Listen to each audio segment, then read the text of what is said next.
nag-aalboruto ang bulkang Tigong. Inaasahan na sa lubang sandali sa sabog na ito, naniniwala ang mga siyentipiko na dala na rin sa tagal ng panahon na nag-ipon ang init na gustong kumawala, magiging malakas ang pagsabog ng bulkan. Ayan na po mga kaibigan, ayan na po! Unti-unti na po naglalabas ng usok ang bunganga ng bulkan.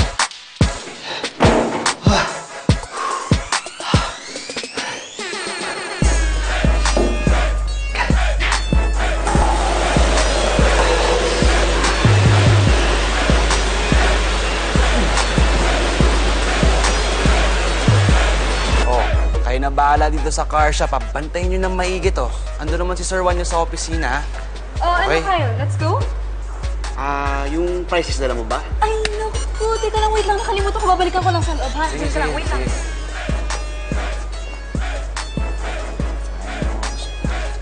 Ayan na po mga kaibigan, sumabog na po ang bulkan dito.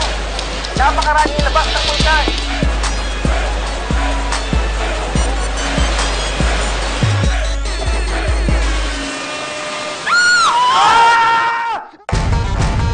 Wala namang masama na sarilinin mo ang problema mo. Ang mahirap kung mahuli ka ng ibang tao. Parang ang hirap ipaliwanag kung bakit ginagawa mo to. Lalo na kung may asawa kang tao. Ano ka guys? Nandito ko nakakatok ng bihira ka naman! Ba't naman bigla-bigla ka pumapasok? Bihira, akala ko umalis na kayo Kukunin ko nga sana yung papers. Naiihirin kasi ako. Pero, don't worry, Juan. Naiintindihan kita. Alam ko naman na nagawa mo lang yun dahil ni LQ kayo ni Happy. Pero, kakaya naman sa'yo. Tsaka hindi ko dapat yung ginagawa sa opisina. Nahuli mo pa ako. Diyos ko, nakakahi. Mo, sa totoo lang, masama nga pa nga ako sa ginawa mo eh. Ha? Talaga? Hindi mo iniisip na pervert ako? Hindi. Kasi alam mo, imbis na mambabae ka, mas pinili mo pang sarili ninyong problema mo. Ano ba kasing nag-trigger at bigla mong naisip gawin yun? Ha?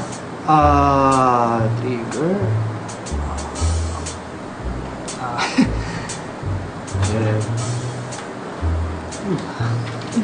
Juan, look at me. Next time, pag may ganyan kang problema, just let me know. I'd be glad to lend you a helping hand. Kapag nahuli ka sa akto na may kalokohan, di maiwasan na sumama ang tingin sa'yo ng iba. Pero si Agatha, iba! Mukhang mas lalo pa siyang na-impress kay Juan. Joke lang! Pinakalma lang kita! Sabi ko na ikaw Sige, CR lang ako. Sige.